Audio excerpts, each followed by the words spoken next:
புதிதாக அமைச்சராகி இருக்கின்ற ஆதவ அர்ஜுனா நேற்று பேசுகின்ற பொழுது தேவையற்ற பல்வேறு விஷயங்களை பேசியிருக்கிறார். ஒரு புதிய அமைச்சரவை பொறுப்பேற்று இன்னும் அதற்கான பணிகளை கூட துவங்கவில்லை. அமைச்சரவை விரிவாக்கம் எப்போது என்பது அவர்களுக்கு தெரியவில்லை.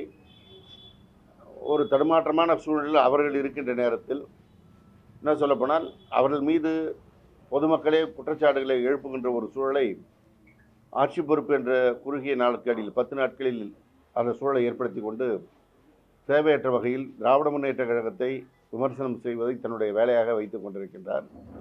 குறிப்பாக எதிர்க்கட்சி தலைவர் எங்களுடைய இளந்தலைவர் உதயநிதி ஸ்டாலின் அவர்கள் குறித்து பல்வேறு தரக்குறைவான விமர்சனங்களை வைக்கின்ற இடத்திலே இன்றைக்கு ஆதவ அர்ஜுனா சென்று கொண்டிருக்கின்றார். அவருடைய ஆட்சி அமைப்பதற்கு ஏதோ எங்களுடைய கழக இளைஞரணி செயலாளர் இன்றைய எதிர்க்கட்சி தலைவர் முன்னாள் தமிழக துணை முதல்வர் மரியாதைக்குரிய உதயநிதி ஸ்டாலின் அவர்கள் முயற்சித்ததாக அவர் சொல்கிறார். தொடக்கத்திலிருந்து திராவிட முன்னேற்ற கழகத்தில் சொல்லிக் கொண்டிருக்கின்றோம், இந்த ஆட்சி அமைவதில் எங்களுக்கு எந்த விதமான ஆட்சேபனையும் இல்லை. கவர்னர் ஆட்சி அமைந்துவிடக்கூடாது, பாஜக எந்த விதமான நடவடிக்கையும் எடுத்துவிடக்கூடாது, ஆளுநர் விரைந்து அதற்கான நடவடிக்கை எடுக்க வேண்டும் என்று தொடர்ந்து நாங்கள் வலியுறுத்தி வந்தோம். எங்களுடைய மதசார்பற்ற முற்போக்கு கூட்டணியில் வெற்றி பெற்ற கூட்டணி கட்சிகள் தான் முதலில் அவர்களுக்கு அவருடைய ஆட்சி கவிழாமல் இருப்பதற்கான ஆதரவை தந்திருக்கிறார்கள். காங்கிரஸ் கட்சியை பொறுத்தவரை அவர்கள் முதலிலே சென்று விட்டாலும் மற்ற கட்சிகள் திராவிட முன்னேற்ற கழகத்தினுடைய அணியில்தான் நாங்கள் இருக்கிறோம், மதசார்பற்ற கூட்டணியாக நாங்கள் செயல்படுகிறோம் என்று கம்யூனிஸ்ட் கட்சிகளாக இருந்தாலும், விடுதலை சிறுத்தைகள் கட்சியாக இருந்தாலும், இந்திய யூனியன் முஸ்லீம் லீக்காக இருந்தாலும் தொடர்ந்து வெளிப்படையாக சொல்லி அவர்களுக்கு ஆதரவை தந்திருக்கின்றார்கள். அதேபோல் அவருக்கான வாழ்த்துக்களையும் திராவிட முன்னேற்ற கழகம் சொல்லியிருக்கிறது.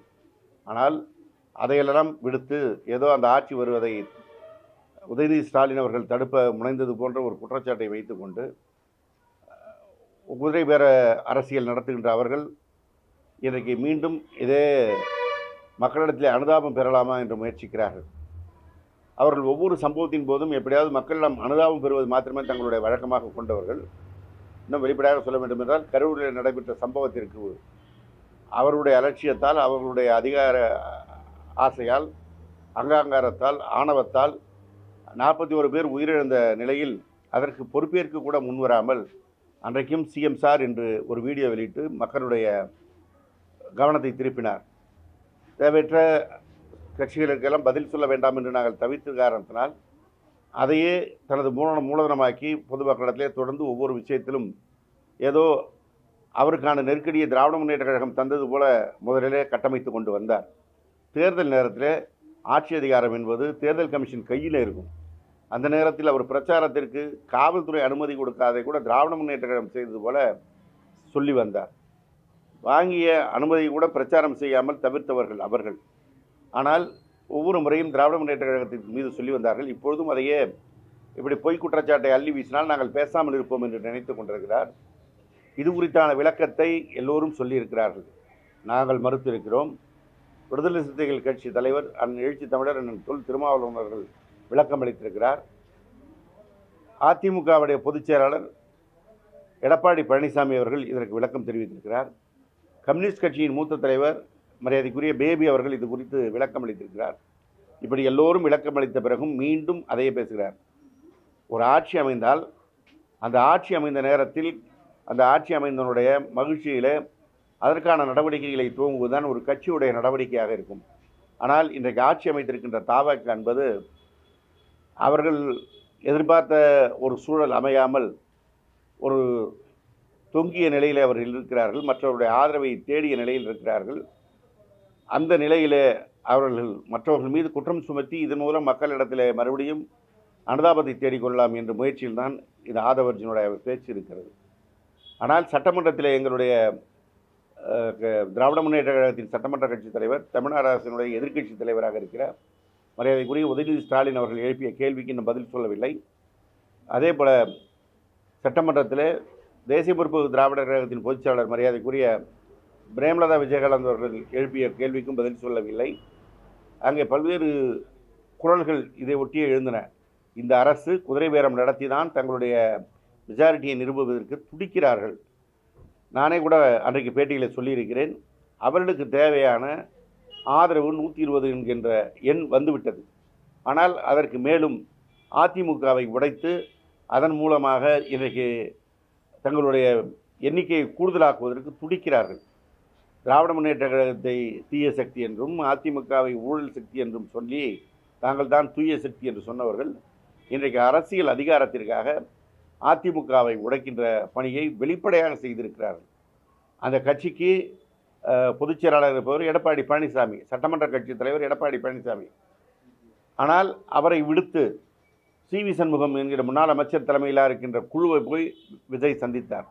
இன்னும் சொல்ல வேண்டுமென்றால் திராவிட முன்னேற்ற கழகம் தலைவர் முன்னாள் முதலமைச்சர் மாண்புமிகு மு.க. ஸ்டாலின் அவர்களை சந்தித்து அரசியல் நாகரிகம் ஏற்படுத்துகிறேன் என்று சொல்லி எல்லா கட்சி தலைவர்களையும் சந்தித்தார். இப்போது அதிலேயே சந்தேகம் வருகிறது. சி.வி. சண்முகத்தை நேரடியாக சந்தித்தால் அதில் குற்றச்சாட்டு எழுந்து விடுமோ என்பதற்காக தான் ஒரு தற்காப்புக்காக அரசியல் நாகரிகம் என்ற பெயரிலே ஒரு மற்ற கட்சி தலைவர்களை சந்தித்தார். அப்படி அவர் சந்தித்திருந்தால் அதிமுகவில் முன்னாள் முதலமைச்சர் எடப்பாடி பழனிசாமி அவர்களை முதலில் சந்தித்திருக்க வேண்டும். அதேபோல் தேசிய முற்போக்கு திராவிடர் கழகத்தினுடைய பொதுச்செயலாளர் பிரேமலதா விஜயகாந்த் அவர்களை சந்தித்திருக்கின்றனர். ஆனால் இவர்களையெல்லாம் சந்திப்பதை தவிர்த்துவிட்டு சி.வி. சண்முகத்தை சந்தித்திருப்பது அந்த கட்சியை உடைத்து அந்த சி.வி. சண்முகம் தலைமையிலே ஒரு அணியை திரட்டி அதன் மூலமாக தங்களுக்கு எண்ணிக்கையை அதிகப்படுத்திக் கொள்வதற்காகத்தான் என்பது வெளிப்படையாக தெரிய வந்திருக்கிறது. இதனை இன்றைக்கு எல்லா கட்சியை சேர்ந்தவர்களும் விமர்சித்து கொண்டிருக்கிறார்கள்.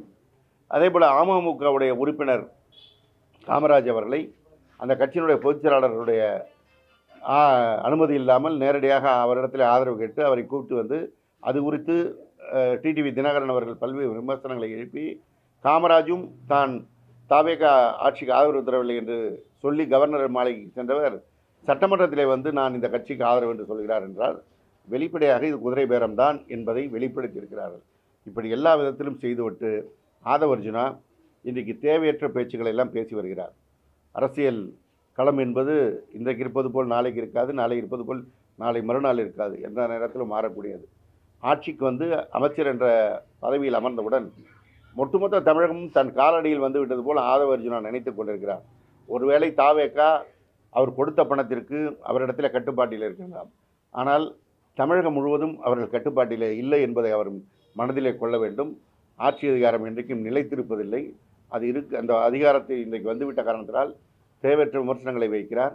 சட்டமன்றத்திற்கு வந்து நாங்கள் பேசாமல் கட்டுப்பட்டு இருந்தோம் என்கிறார். பேசுவதற்கு அவரிடத்திலே பதில் இல்லை. அதன் காரணமாகத்தான் தாவேகா கட்சியினர் சட்டமன்றத்திலே பெரும்பான்மை பலத்தை நிரூபிக்கின்ற அன்னைக்கு அமைதியாக இருந்து விட்டார்கள்.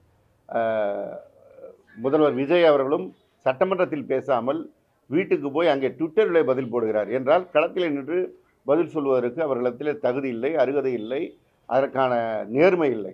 அதன் காரணமாகத்தான் அங்கே போய் பதில் சொன்னார்கள். இன்றைக்கு அதை பூசி மொழுவதற்காக மறைப்பதற்காக ஆதவர்ஜுனா இங்கே பேசுகிறார். சட்டமன்றத்தில் பேசினால் பதில் வரும் என்பதனால் தன்னுடைய தொகுதியில் போய் பேசுகிறார். நான் ஆதவர்ஜுனாவுக்கு சொல்லிக்கொள்வேன், இது உங்களுடைய தொழில் சாம்ராஜ்யம் அல்ல, இது தமிழ்நாடு, சுதந்திர தமிழ்நாடு. எங்களுடைய மாண்புமிகு உதயநிதி ஸ்டாலின் அவர்கள் சொன்னது போல 35% கொண்டு ஒரு ஆட்சிக்கு வந்திருக்கிறீர்கள். நீங்கள் அந்த சதவீதத்தை வைத்து கொண்டிருக்கின்ற போது உங்களிடத்தில் இருக்கின்ற உண்மையான எண்ணிக்கை 107. 234 பேர் கொண்ட சபையிலே 107 பேரை வைத்துக்கொண்டு ஏதோ 160 பேர் 170 பேர் ஒட்டுமொத்தமாக ஜெயித்து ஒரு பெரிய பெரும்பான்மையிலே வந்தது போல் பேசி கொண்டிருப்பது என்பது ஒரு நாகரிகமற்ற செயல், முதிர்ச்சியற்ற செயல். ஆட்சி அதிகாரத்தில் வந்து அதற்கான பணிகளை இன்னும் துவங்கவில்லை. நீங்கள் பொறுப்பேற்ற பிறகு யாருக்கு எந்த துறை என்று இன்னும் தெரியவில்லை. எந்த அதிகாரிகளத்தையும் அமைச்சர்கள் எந்த பணியையும் துவங்கவில்லை. முதலமைச்சர் 2 கூட்டங்களை நடத்திவிட்டு ஏதோ இன்றைக்கு தமிழகத்தில் எல்லாவற்றையும் செய்வது போல ஒரு மாயை காட்டுவதற்கு முனைகிறீர்கள். முதலில் இந்த ஆட்சி அமைவதற்கான பணியை நீங்கள் முழுமையாக துவக்குங்கள், மக்களுக்கான பணியை செய்யுங்கள். அதை விடுத்துவிட்டு ஏற்கனவே ரீல்ஸில் பெண்களை விட்டு அனுதாபம் தேடுவதை போல நீங்களும் அதே பணியை செய்யாதீர்கள். மக்களுக்கு கொடுத்த வாக்குறுதிகளை நிறைவேற்றாமல் அந்த வாக்குறுதிகளை நீங்களே நிறைவேற்ற தேவையில்லை என்று உங்கள் கட்சி பெண்களையே ஏதோ பொது மக்கள் போல பேச வைத்து அதை மீண்டும் தேர்தலுக்கு முந்தைய அரசியல் இன்ஸ்டாவிலே செய்த ரீல்ஸ் அரசியலை மீண்டும் செய்ய துடிக்கிறீர்கள். தமிழ்நாட்டு மக்களிடத்திலே அது எடுக்காது. தேர்தலுக்கு முன் கையில் ஆப்பையில் எந்த பொருளும் இல்லாமல் எண்ணெய் இல்லாமல் ஆப்பையை சுற்றுவது வேறு. தேர்தலுக்கு பிறகு இன்றைக்கு ஆட்சி அதிகாரத்திற்கு வந்திருக்கிறீர்கள். மக்களுக்கான பணியை செய்ய வேண்டும். அந்த பணியை செய்யாமல் மீண்டும் மீண்டும் எதிர்கட்சி போன்று பேசுவது என்பது பயனுக்கு ஆகாது, மக்களுக்கான பணியாகாது. எனவே ஆதர்ஜுனா தன்னுடைய வார்த்தைகளை கட்டுப்படுத்தி கொள்ள வேண்டும். தங்களுடைய கட்சி வெற்றி பெற்றிருக்கிறது என்று அந்த எண்ணம் இருந்தால் அந்த மக்களுக்கான சேவையை செய்ய வேண்டும் என்று இந்த நேரத்தில் திராவிட முன்னேற்ற கழகத்தின் சார்பில் வலியுறுத்தி தெரிவித்துக் கொள்கிறேன். முன்னாள் முதல்வர் மு.க. ஸ்டாலின் வந்து ஒரு சந்திப்பு நிர்வாகிகள் சந்திப்புல ஒரு விஷயம் சொல்லியிருக்காரு. அதாவது நீடிக்க போறதில்லை, இந்த ஆட்சி விரைவில் கூட கரையலாம், அதுக்கான வாய்ப்பு இருக்குன்ற மாதிரியான ஒரு வார்த்தையை பயன்படுத்தியிருக்காரு. அப்ப அந்த மாதிரியான சூழலும் இருக்கா? அதாவது எடுத்தவொடனே விஜய் செய்த முதல் பணி என்ன? அவருடைய அரசுக்கு அவருக்கு ஒரு தனி அதிகாரியை, ஸ்பெஷல் ஆஃபீஸரை நியமிக்கிறார். அவர் நியமிக்கப்படக்கூடாது என்று எங்கிருந்து முதலில் குரல் வந்தது? விடுதலை சிறுத்தைகள் கட்சியிலிருந்து வந்தது, கம்யூனிஸ்ட் கட்சிகளிடத்திலிருந்து வந்தது, காங்கிரஸ் கட்சியிலிருந்தே வந்தது. அப்படி ஆதரவு கொடுக்கிறவர்களுடைய நிலை அறியாமல் இவர்கள் ஒரு அரசினுடைய செயல்பாட்டை துவங்கி இன்றைக்கு எதிர்ப்பை சம்பாதித்திருக்கிறார்கள். அதே போன்றுதான் தொடர்ந்து அவர்கள் சந்திப்பார்கள். இன்றைக்கு விடுதலை சிறுத்தைகள் கட்சியுடைய நாடாளுமன்ற உறுப்பினர் அண்ணன் ரவிக்குமார் அவர்கள் மிக தெளிவாக சொல்லியிருக்கிறார்கள். பெரும்பான்மையை நிரூபிக்க முடியாத சூழல் வந்துவிடும். அவர்கள் அதிமுகவை பிளவுபடுத்தி வருவது என்பது இது கட்சி தாவல் சட்டத்தின் அடிப்படையிலே நடவடிக்கை எடுக்கக்கூடிய சூழல் வந்தால் மோசமான விளைவுகளை ஏற்படுத்தும் என்று மிக தெளிவாக கூட்டணி கட்சியில் இருந்தாலும் அவர்கள் அறிவுரை கூறியிருக்கிறார்கள். இப்படி அரசியல் நடைமுறை என்னவென்று தெரியாமல் ஒரு அரசியல் கட்சி என்று இல்லாமல் திரைப்படத்துறையில் இருந்த அதே எண்ணத்திலே இன்றைக்கு ஆட்சியை நடத்தி கொண்டிருக்கின்ற காரணத்தினால் அவர்கள் கூட்டணி கட்சியினுடைய எதிர்ப்பையும் சம்பாதித்துக் கொள்வார்கள், பொதுமக்களுடைய எதிர்ப்பையும் சம்பாதித்துக் கொள்வார்கள் என்ற காரணத்தினால்தான் இன்றைக்கு எங்கள் தலைவர் தளபதி மு.க. ஸ்டாலின் அவர்கள் இந்த கருத்தை தெரிவித்திருக்கிறார். நீங்க சொல்றீங்க கூட்டணி கட்சியினுடைய எதிர்ப்பை சம்பாதிச்சுக்கிறாங்கிற மாதிரி. இப்போ உங்க திமுக தலைமையிலான கூட்டணியில இருந்து தான் இந்த 8 எம்எல்ஏக்களுடைய உதவி கிடைச்சிருக்கு. காங்கிரஸ் தனியா போனதுனாலும் இப்போ ஒருவேளை திமுக எதிர்ப்பு நடவடிக்கை அவங்க தொடர்ந்து பண்ணிட்டு இருக்கும் பொழுது இவர்கள் தங்களுடைய ஆதரவை வாபஸ் வாங்கறதுக்கு வாய்ப்புகள் இருக்கா? இல்லை, அவர்களை பொறுத்தவரை மிக தெளிவாக சொல்லியிருக்காங்க. இங்கே குடியரசுத் தலைவர் ஆட்சி வந்துவிடக்கூடாது, பாஜகவுடைய எண்ணம் நிறைவேறக்கூடாது என்பதற்காக தான் சொல்லியிருக்கிறார்கள். ஆனால் பாஜக செய்கின்ற செயலையே அவர் விஜய் செய்ய முனைகின்றால் அவருடைய எதிர்ப்பை அவர் சம்பாதித்துக் கொள்ள வேண்டிய நிலைதான் வரும். அமைச்சர்கள் பார்த்தீங்கன்னா அருண்ராஜ் கூட ஒரு வார்த்தை சொல்லியிருக்காரு. நாங்கள் மத்திய அரசுக்கு திமுக எதிர்ப்பா இருந்துச்சு, நாங்கள் இணக்கமா செயல்பட்டு நிதிகளை பெற்றுக்கொள்வோம் அப்படின்ற மாதிரியான விஷயங்களை சொல்றாரு. மத்திய அரசு கிட்ட இணக்கமாகவும் அதே மாதிரி கொள்கையில பிடிப்பாகவும் தமிழ்நாட்டில் ஆட்சி செஞ்சிட முடியுமா? தமிழ்நாட்டுடைய அடிப்படை கொள்கை என்பது மாநில சுயாட்சி உணர்வு என்பதுதான். இவர்களும் அதை தங்களுடைய கொள்கையாக சொல்லியிருக்கிறார்கள். மாநில சுயாட்சி என்றாலே தமிழகத்தில் இருமொழி கொள்கையை கடைபிடிப்பது, மும்மொழியை இங்கே கொண்டு வருவதற்கான இடம் கொடுக்காமல் இருப்பது. முதல் ஆசிட் டெஸ்டே நெருங்கி கொண்டே இருக்கிறது. அப்பொழுது தெரியும் இவர்கள் கொள்கை பிடிப்பு என்ன என்பதை. நன்றி.